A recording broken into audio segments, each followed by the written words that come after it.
we're getting started, I want to thank each and every one of you for attending here today and this evening.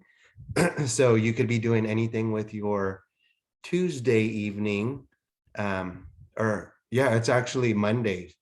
I'm getting ahead of myself thinking it's already Tuesday, but you could be doing anything with your Monday evening and you chose to be here with us just to learn about mental health awareness. So thank you for taking time to be here. So I really appreciate it. And what we're going to be doing here today, let me go back here. Okay. So I just wanted to start out with a brief introduction, just so that you know who I am. Just in case you haven't met me before, my name is Daniel Cisneros, and my pronouns are he, him, his. I am a licensed professional clinical counselor and therapist. I'm also a nationally certified counselor and bilingual. Hablo también español. And so with my work that I do, I work a lot with schools and different school districts. I previously was a school counselor for Twin Rivers School District. I worked at Foothill High School. I also worked as a counselor at Norwood Junior High. And I also worked as a district social emotional counselor previously, helping out at different schools. So just to share a little bit about myself, as I continue, I just wanted to say the kind of the reason that we're here today, and I'll be sharing the objectives is, as you may know, May is Mental Health Awareness Month. And because it's Mental Health Awareness Month, we really wanted to provide a space where we could talk with parents about mental health, talk with parents about some of the major challenges that, your children or students face in our schools.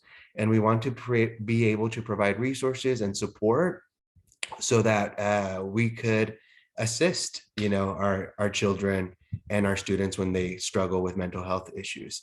And so a big part of counseling and the work that I do in terms of mental health is really just having a conversation about how we're feeling and what we're doing, right? So as a way of getting us started with the warm welcome, as you could see from the screen, so it's here on two different sides. So I want us maybe to get to know who is on the call, which parents are here, which students are potentially here. So I have this scale that we use for getting to know each other a little bit more. And so if anybody feels comfortable, you could either unmute yourself or you could use the chat function feature too. I would just like to know which parents we have. And on a scale of 1 to 9 with the dog scale, I'm just curious about how you are feeling today. If you wouldn't mind either unmuting and sharing, or if you would like to pop it in the chat. And just to give you an example of what I'm asking for, I think right now I'm feeling a couple combinations. I'm feeling like dog maybe number 4, and a combination of number 7 here. If you can't see, I have my let me try to show you, but I have my little dog here sitting right next to me there. So his name's Gandhi, and he's always there just kind of by my side. So he's my co-trainer. Yeah. So if anybody would care to just share who you are, maybe share the children that you have in your home and what ages they are and where you're feeling on a scale of 1 to 9. I see Judith sharing that Judith has children at Regency, and she has 2 children, 10 and 12. Thank you for sharing, Judith. And you're feeling number 2 and 7. So those are pretty good ones. Feeling kind of, yeah, it's a little bit of a yawn. It's late in the evening. And then 7 also maybe a little bit of excitement. Thank you, Judith. And we have Julissa, hopefully I'm saying that correct, has 1 in high school.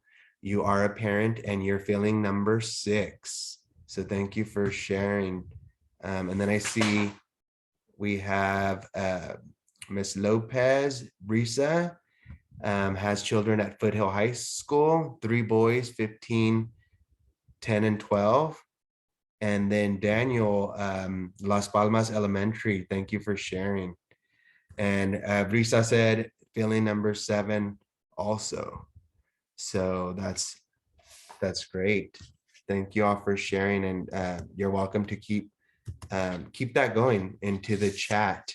I also see last name Whiteside. I don't want to butcher the first name by trying to pronounce it, but Whiteside has children at Woodridge Elementary. One student, 6 years old, a young one, and is feeling number 3. Yeah, I get that feeling too. Sometimes you just want to put the hoodie on and just kind of hang out. So thank you for sharing that. Awesome. Feeling number 3. And as we're going, feel free to keep that going in the chat. But I want to just talk a little bit about the objectives of today's workshop and what we're going to be doing. Like I mentioned, it's Mental Health Awareness Month, and we're going to be talking about mental health awareness. We're going to be talking about why it's important. We're also going to be talking about the impact of COVID on mental health and what are the recent changes that we've seen in teens, children, and adolescents. We're going to discuss some of the most common mental health challenges. And then I really want to leave you with practical strategies that we could learn as we hope to engage with our young folks, our students, our children. And the way that we want to do that is not only just by providing the strategies, but I also, we're going to engage in a role play. So I have a role play scheduled for a little bit later that's just going to show us kind of based on what we're learning, what we could do to engage with children in mental health and what we should not do to engage that. So that'll be coming in a role play. And like Heriberto said, today is one of 2 different sessions. In this first one, we're really going to be learning about mental health. And then in the next one on June 7th, it will be an in-person workshop where we hope to actually practice some of these things in real life with your children. Are welcome to come to that next one. So also I wanted to mention, if there are any questions during the workshop or anything comes to mind, feel free to use the chat function with any questions that you might have.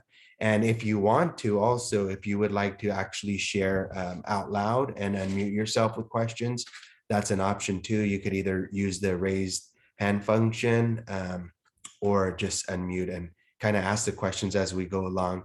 It's helpful when this is kind of interactive for us to be doing that. And then I also saw for one other family, last name is LY, has 1 children in high school who's a junior and 1 young adult, and they're feeling 3 and 4. So great. Thank you all for sharing. And just to kind of keep us going with our workshop, I will move on to the next slide. So first, I wanted to get started with being able to talk about, right, why mental health awareness is important. My work as a counselor, a licensed therapist, I really see the importance of us being able to talk about mental health concerns. And one of the things that I realize is that they're really common, and they're more common than we actually realize or think. Mental health problems, they often develop during teenage years or the adolescent years. And some of the challenges that young folks face sometimes really interact with them or prevent them from being able to get the support that they need. And one of the things that I always share with parents about their young children, right, is that young adults experience mental health problems in a very different way than adults do. And that's because for young folks, sometimes their brains are developing, sometimes the struggles that they face are increased by anxiety, by challenges with the academic pressure, challenges with peer pressure from friends around their age. Those challenges are really common. So those challenges that they face are really common. And one of the things that I really stress is that the sooner we get help for our young folks, struggling with mental health issues, the more likely that they're going to be able to have a positive outcome, or the more likely that they're going to be able to overcome some of those challenges. And so I like to share some of those key components too of why mental health awareness is important. And it's also important because many times there's a stigma when it comes to mental health treatment or talking to a counselor or therapist in different communities, especially. And I just like to share just about what counseling is, right? How easy it is and how it really helps young people who are struggling with some challenges. And then other reasons why mental health awareness is really important is because many times young adults, children, they don't have all the information about how to cope with stress, with anxiety, with depression. They also don't have a lot of individuals that they could actually talk to get this information. Many times young adolescents or teenagers that or even younger children end up just talking to their other friends. But what we like to share is that the more or the quicker that they get help, the more positive the outcome could be. And there's often misunderstanding and discrimination that comes with mental health problems. And so we just share that it's just really important to be there and to provide a space where students could get that support that they need. And just to kind of share a little bit more about some recent surveys that we did with young folks, in surveys that were completed in terms of youth in Sacramento, the questions that were asked of them were, why don't they talk to adults or parents, right? Or individuals at their school. And so one of the things that we saw in a lot of the surveys is that young folks, they prefer to communicate, as you can see in 1D in terms of communication. They said in the survey that they would prefer to talk to their friends or peers. 63% of them said they prefer to talk to their friends or peers, and only 7% said that they would actually talk to their parents. And so that data just kind of, when we saw that, it was kind of striking. And only 6% of them said that they would even talk to somebody at school. So that really showed us that there's a mistrust. And the reason that they said in schools that they don't actually talk to the adults is because they see the adults as not relatable. And one of the things that they really wanted is for adults to be relatable, to be visibly supportive, and not to punish them when they actually speak up and share, right? And so with the survey, there's a Healthy Kids survey that was done in 2020 with youth in 9th and 11th grades. And so of that survey, 30% said only, or excuse me, 36% said that their parents were involved in their schools. And then 31% of students who were surveyed said that they had chronic feelings of sadness or hopelessness in the past 12 months. 8% of all the youth who were surveyed considered suicide within the past 12 months. And 42%, this was a big number that we saw, 42% said that they felt that they were sleep deprived. And so all of these struggles, these are surveys done with youth in Sacramento. It really stood out in terms of what youth are saying and kind of what youth want, right? And just continuing on this Healthy Kids survey and just sharing what students said in grades 9 and 11.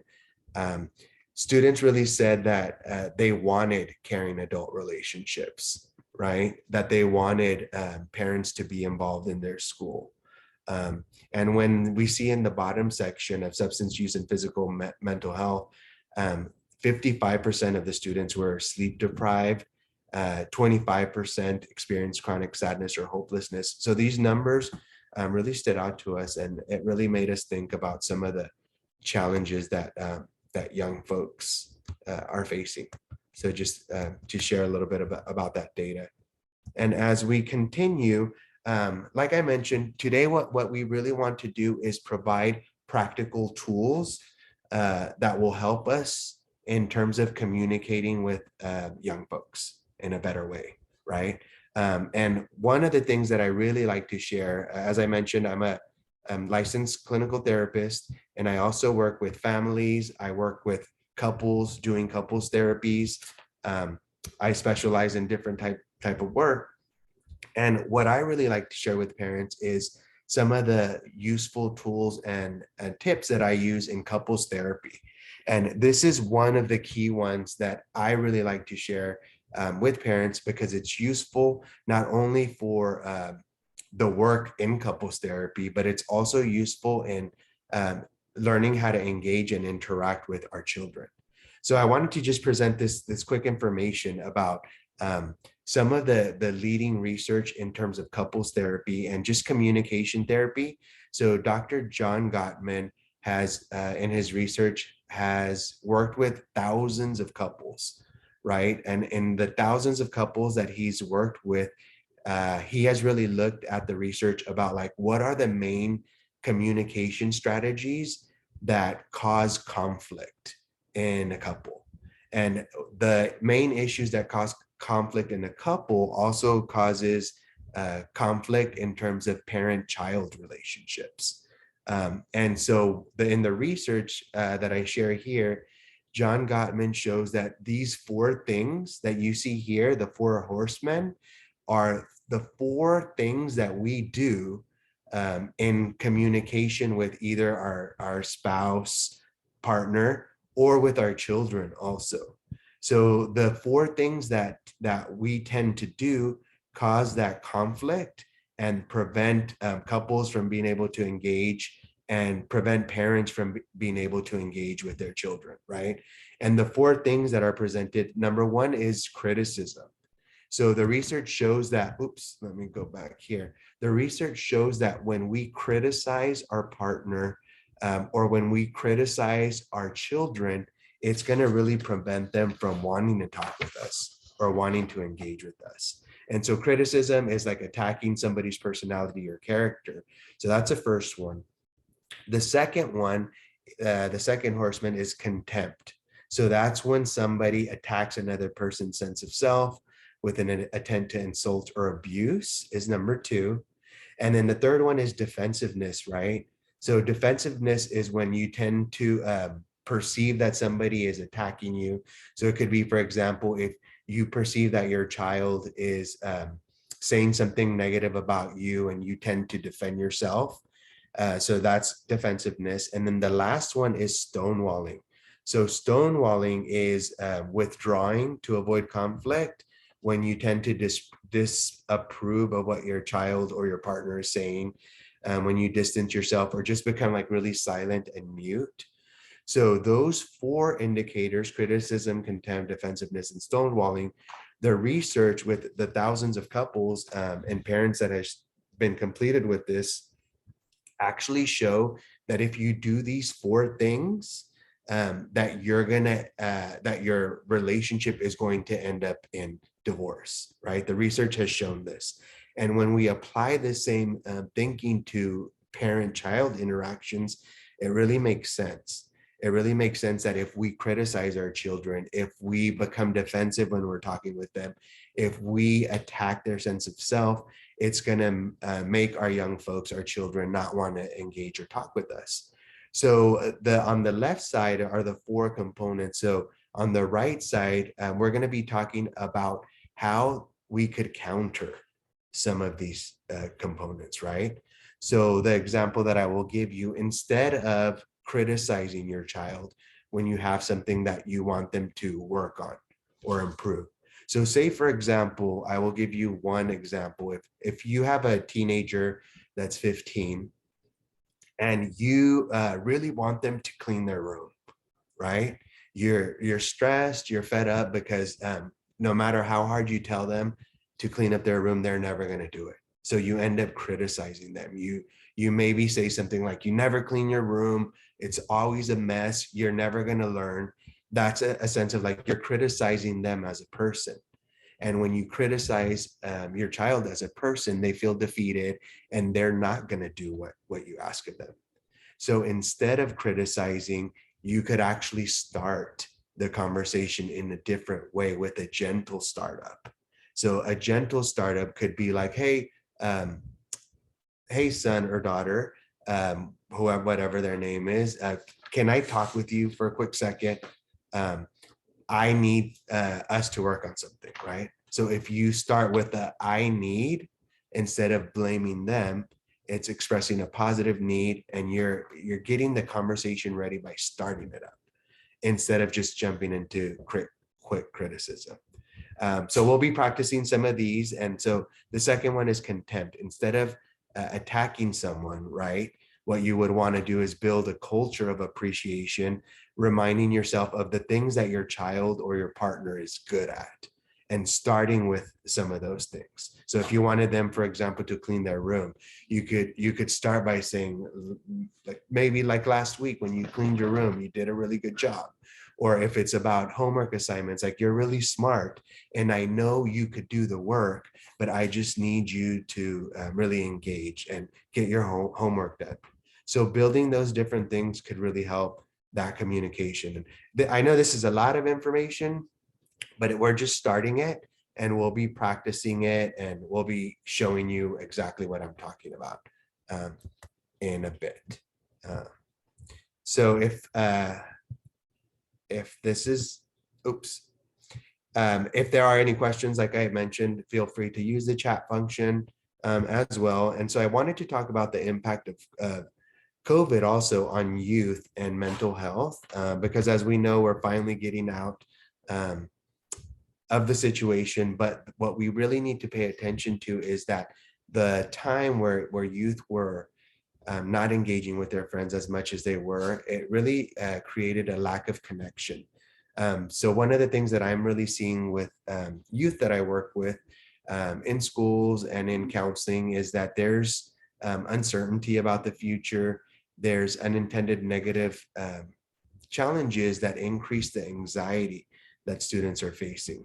And then also to just give you a little bit more information that specifically focus on students who identify as LGBTQ plus in California. 45% have indicated feelings of worthlessness, hopelessness.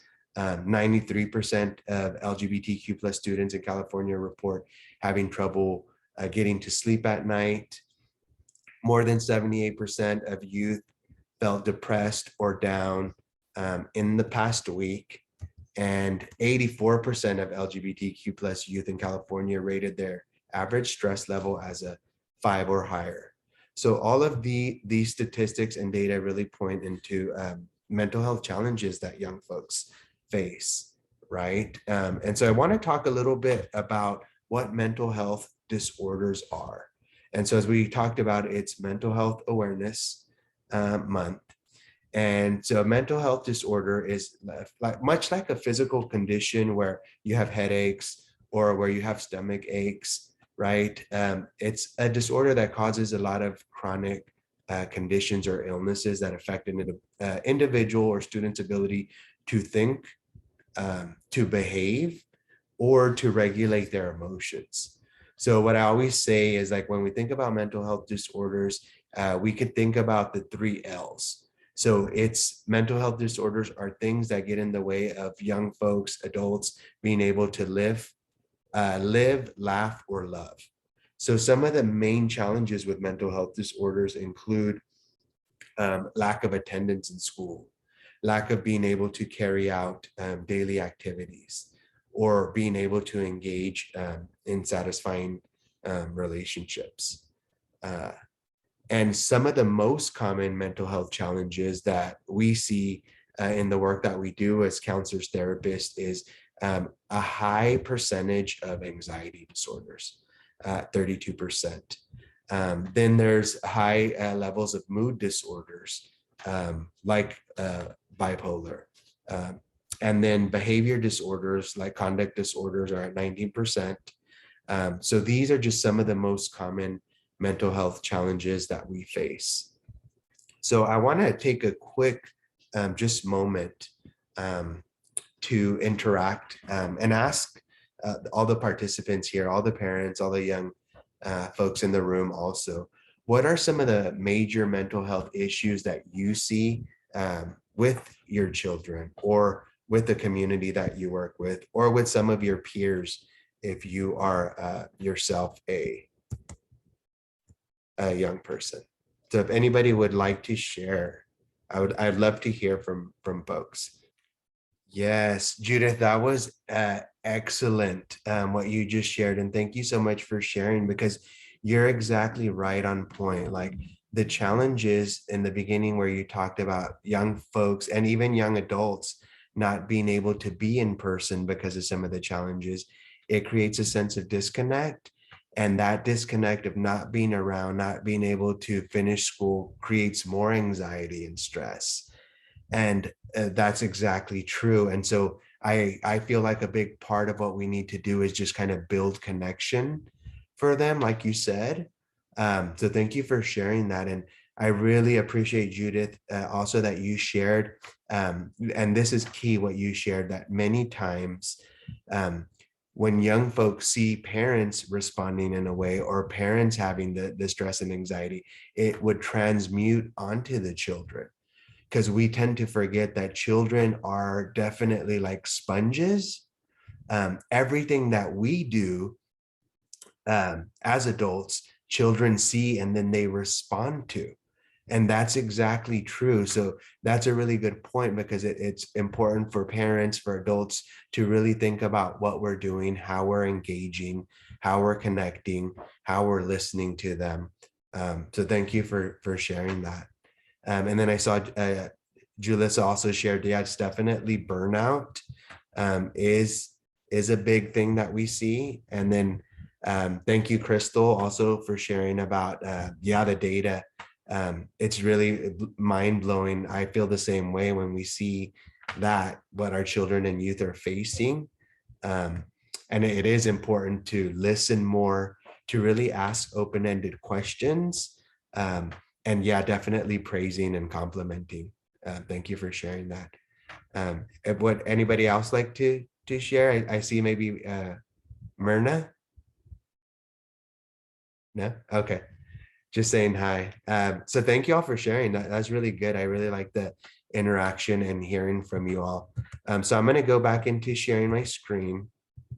Uh, Thank you so much. And so thank you for engaging with us here. Oops, let me try to move us into the next section. And so as we talked about, and we kind of heard already from some of you, thank you for sharing. Jalissa shared, and I think it was Crystal also, but this is really important for us to just kind of keep the conversation going. And you know, as parents, nobody's perfect, and so I know sometimes parents have a hard time like being able to manage and negotiate everything, especially if you have more than one child, or if you have uh, 3, 4, or 5, like some of you all do, right? It's not about being perfect. It's not about telling you what to do, but we're just, it's really good to think about some of the key things that would be helpful for us as parents or adults to really be able to say when we have young teenagers, children kind of talking with us. So some of the things that we recommend that we do is like really expressing concern. I think like Crystal mentioned, expressing concern, staying interested, but also respecting the privacy of young folks, right? We also want to be alert to their sensitivities. We want to look for positive ways to help them to solve problems. Just to remember that they often don't have the strategies or tools themselves because they're learning. We really want to catch children, adolescents, doing something that's right, right? When we see them doing something well, doing something they're excelling in, we really want to compliment on those. And we want to be available for them without them feeling like we're micromanaging or too much in their business, right? We want to show them love, even if it seems that they're struggling and they don't really care. Because it just feels like that, but they really want parents to be involved. Some of the things that we don't want to do, like I mentioned earlier, is criticize. We don't want to make promises that we can't actually keep. And we don't want to always jump in to try to fix the problem. Because many times young folks, children, they don't really want us to fix the problem. They just want to feel heard. They want us to listen to them, right? And so these are some of the do's and don'ts that could really help us. And other things that just kind of wanted to share too is this is an easy one to remember when we're interacting with um, children is using love, LUV, will really help us when we're trying to listen to young folks. And LUV is kind of easy to remember, but the first L is listen with your ears, your eyes, and your heart to what the other person is feeling. If we can try to put ourselves in their shoes, try to put ourselves in their place and think about what it would be if I was 14 years old and I was struggling with, you know, a breakup, or if I was struggling with my friends not communicating with me. The second one is understand. So it's really important that we provide a space where our young folks feel understood. And the ways that we could do that is by repeating back what we heard, right? Just making sure, I heard you say this. Is that what I heard? Asking respectful questions. And then the last one is V. We really want to validate by expressing empathy, even if you strongly disagree with what your child is saying. You don't have to agree. You could disagree, but you want to express empathy and you want to express confidence in their ability to find their own solutions by just kind of remembering LUV, listen, understand, and validate. And other things that will really help us, I mentioned it earlier too, and this is really helpful for couples, this is really helpful for working with your children, is really using I messages when speaking. The research shows, if you begin with the word I often and you state your feelings in a non-judgmental way, it's really going to get at the heart of what you're trying to do. If you say, for example, I'm really worried about you, and I want to provide some help. It makes me feel worried. That would be way better than, no, you don't need to be doing that, because the other person would then feel criticized. So if you're saying if you're saying I feel worried because I'm worried about you and I want what's best for you. So if you could describe what you want without like blaming your child, you could explain the reasons for your feelings, and you could ask open-ended questions, but not really pushing, right? It might be a relief for the young person to talk about how they feel, and just remembering that it's about them, it's not about us. We want to provide that real space for them where they could feel supported, where they could feel like you're there and you actually care for them. And just a reminder that we talked about earlier about the four horsemen, and some of these gentle startups. And so in the next part, we're actually gonna jump into something in a bit. But before I do that, I just wanted to just talk about parents and communication, right? So when we think about communicating with our children, um, I know sometimes it's not easy, sometimes it takes work. Um, yeah, and like Crystal shared earlier, and working on being comfortable with silence and giving folks a minute to just gather their thoughts. Yes, Crystal, to think and speak without rushing. And this is really important for engagement with teenagers, with young adolescents, because when we think about parents wanting to communicate with your children, right, you may have many reasons that you have to want to talk to your child about. But most of the time, adults, me included, I'm an adult, I'm not perfect. Many times when we talk with our children, we tend to talk at them instead of really talking with them. So I'm just going to say that once again. We tend to talk at them instead of talking with them. Because if you just think about it, how often do we really talk with children, right? When we want to start a conversation with one of our children, when they're young, maybe our student, what is our intention with these conversations? It's really important about thinking about the why, right? What is our motivation for the conversation? Is it to listen?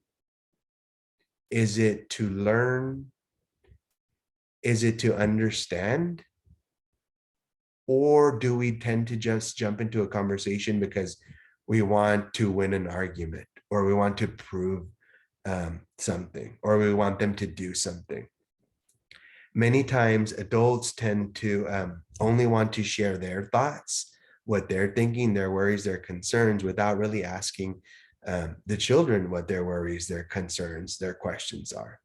And the research really shows that really good parent-teen communication, really good parent-child uh, communication and connection really provides a huge barrier against mental health issues in young folks. And it really helps them to choose positive choices in their life instead of poor choices, right? And so when we have conversations, most teenagers actually know that their parents want to talk to them. But many conversations, and in the work that I do and in talking with hundreds of teenagers, like I often hear them say that they want to talk with their parents, but they always feel when they're talking with their parents that they're not good enough, because they're always hearing from their parents what they're doing wrong, what they could improve on. And it might not be the intent of a parent to criticize or put them down or tell them what they could do differently. But I just want us to think about that. Sometimes when we do that, it may leave our children feeling bad or inadequate. And who wants to hear that, right? Um, so what I want to do now, I want us to, I'm going to stop sharing here. I invited um, an actual teenager who's a senior. Um, Let me see. Do we have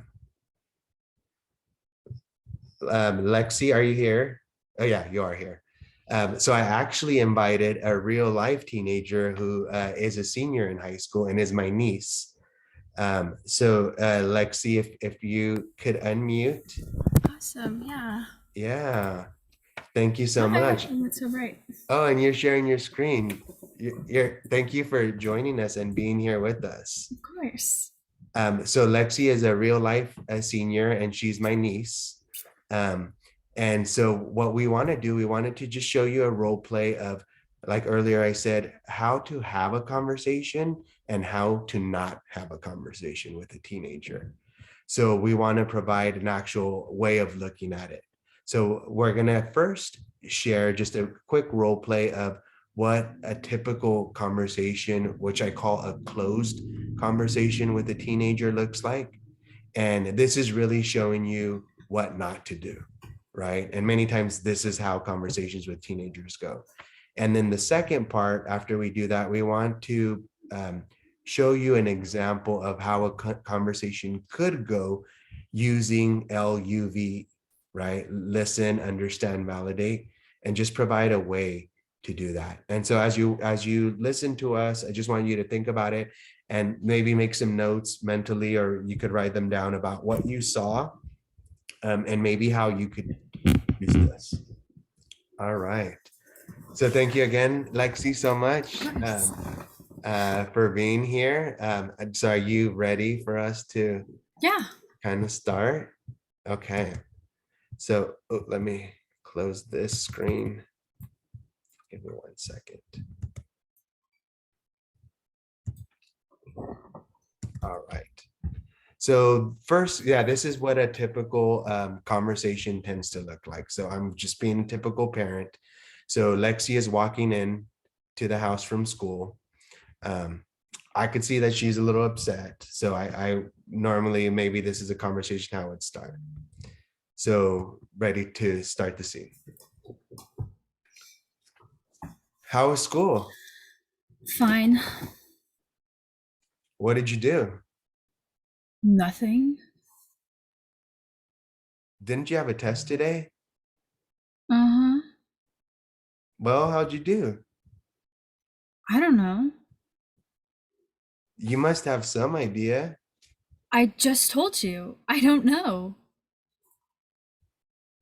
Every time I try to talk to you, this is what I get. You never know. Well, I just don't know, okay? You just don't know. I'm trying to talk with you. Well, maybe I don't want to talk with you. You say you don't want to talk with me, but then when I try to talk with you, this is what you say. So I don't know what you want from me. I'm busy right now. But your counselor called and you're not doing really well in your classes, and you told me you wanted some help. I'm fine. You're fine. What's the attitude about? I don't have any attitude. What are you talking about? That's all attitude that you're giving me. Just go to your room. Fine. Let's see. Wow, she's a great actress on top of that. Embarrassing. Yeah, awesome. All right, so that's actually what a lot of conversations that I hear and it actually really looks like. And so thank you, Lexi. So in scene two, we want to just kind of share a different version, right? Of maybe how we could use LUV. So instead of like the closed conversation that we just show that happens in many homes, we want to provide an open conversation. All right. So Lexi, are you ready? Mhm. All right. Okay, start scene. So hi Lexi, it's good to see you. Is this a good time to talk? Um, I guess it could be. I don't know. Okay. If it's not, let me know. You're not in trouble. I'm not gonna bug you either. I just noticed that when you walked in the door, you seemed a little down. Not sure if I'm right, but I was just curious if I could help or if we could talk. You noticed that I was feeling down? I guess that's true. Um, I've been having a lot of stress and pressure at school with friends. Also, it's been weird between friends and I. Oh, Lexi, I'm sorry to hear that. I'm sorry that to hear that you're under stress and all the pressure. That must be pretty tough. Um, Talk to me about it. I want to be here to listen if that's all right. Yeah, there's a lot of pressure right now. It's really tough. I feel like I have to do so much in this little time. I have to study for finals, I have sports practice every single day, I have work, getting all my applications ready, and it's a lot. It causes me a lot of anxiety and stress, and sometimes I feel like I don't have anyone to talk about it. Like, I need a way to release stress, and I can't really talk to my friends because I feel like they'll judge me. It seems like they all have like these perfect lives and no problems. So I don't know. Oh, Lexi, yeah, I can see how all that would be stressful and would cause anxiety and stress. I want you to know that I'm here to listen to you. When you feel this way, I know I'm not the best parent sometimes, and I know sometimes it might not be easy to talk to me. But if you can't talk to your friends about it, I could try to help. I'm not a professional. I'm not a counselor or anything like that, but um, I could maybe be there to listen to you. But if maybe you would want to talk with somebody like a counselor, what do you think about that? Yeah, sometimes it is kind of difficult to talk to you or friends, but maybe it would be a good idea to talk to a counselor or somebody else. It could help me to share and learn about strategies to release anxiety. Thank you. Oh, yeah, definitely. I'm wondering, like in your school, do you know if there is a counselor? Have you heard of anything like that? Would you need help finding something like that? Well, I definitely know that we have counselors at school. I just really wasn't sure how to get started or anything, and I was kind of embarrassed. Feeling kind of embarrassed to start, right? To do it yourself. Yeah. Um, Maybe, well, one thing we could do is maybe I could set up an appointment with them. Maybe we could go together. I don't know if that would feel weird for you or if you prefer me to do it. What do you think? Maybe if you help me set up appointments and then went with me for the first part of it, it would be better. Okay. Yeah, well, that's maybe something that we could do. And like I said, I just appreciate you being willing to talk with me. Um, Sometimes I could be a little tough, but I want you to know that when you're having a bad day, I want you to talk with me. I want to be here for you. Awesome. Thank you. Thank you for being there. Thank you, Lexi. End scene. Yes. Thank you so much, Lexi. Round of applause for Lexi. Thank you so much. And yes, exactly that. Listen, understand, validate. And we just wanted to share just a couple of strategies, and it could be something that we could use and do. So I am curious, before our time ends today, if anybody would care to either unmute or you could share in the chat too, what differences did you see between version 1 and 2?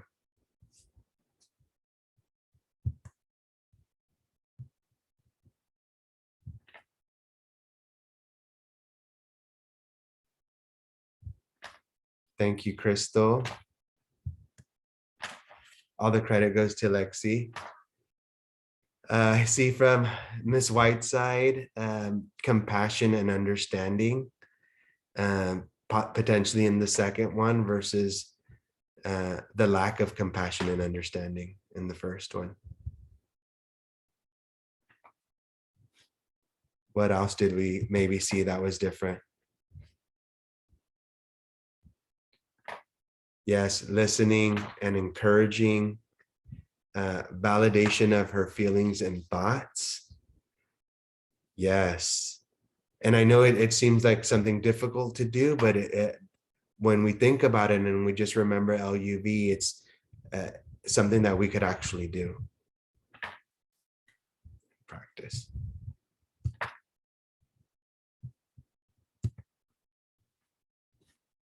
Yes, I see some more coming in here. Let me read these out. Tension and Stonewall in the first. Yes, Judith, for sure. And then listening and then acknowledging her day. Letting her know that I heard her and that I was here for her. Offering of time and support. Definitely. And one other thing too that I think is really important when talking with children, young folks, anybody, is using their name. Their name is really something that is powerful, and it makes them feel heard and understood. So if you could use your child's name, if you could use your young folks' name, it automatically gets that attention they're going. All right, so I think this is about the end of our time. I will actually be staying on in case there are any questions, but I just appreciate you all being here and being present here virtually. It's kind of hard to do these kind of workshops when you're in the virtual space, but hopefully it came through and some of it came across. And like I mentioned, this is kind of part 1. And then in part 2, it's June 7th, we do plan on being in person, and we're going to review everything that we talked about here. And then we're actually do invite you to come, bring your children if possible. The workshop will be in person. And Heriberto, could you share what we might expect to see in the in-person? Yes, thank you very much. As we have mentioned, Mr. Cisneros, June 7th will be our in-person event. In this case, many of the different practices and strategies that were shared today are going to be put into action. And so hopefully on that day, you invite your family. We hopefully by that point will receive some kits, some social emotional kits that will you could take with you to have for the summer. A variety of different books if you would like to have some books and a backpack with school supplies as far as, and also a dinner, so time to also interact.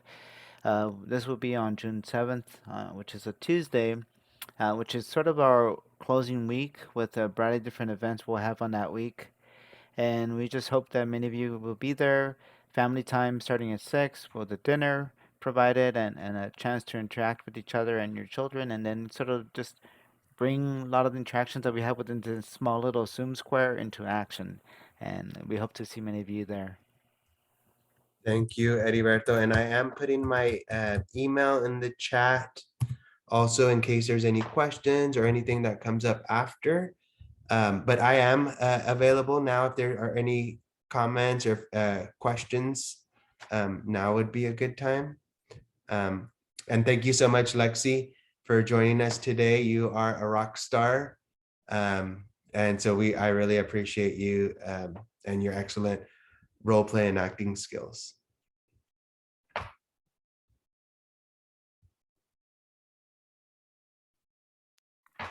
I will stay on for a bit if there's any questions, but if not, thank you so much for taking time out of your day to be here to learn a little bit about how to engage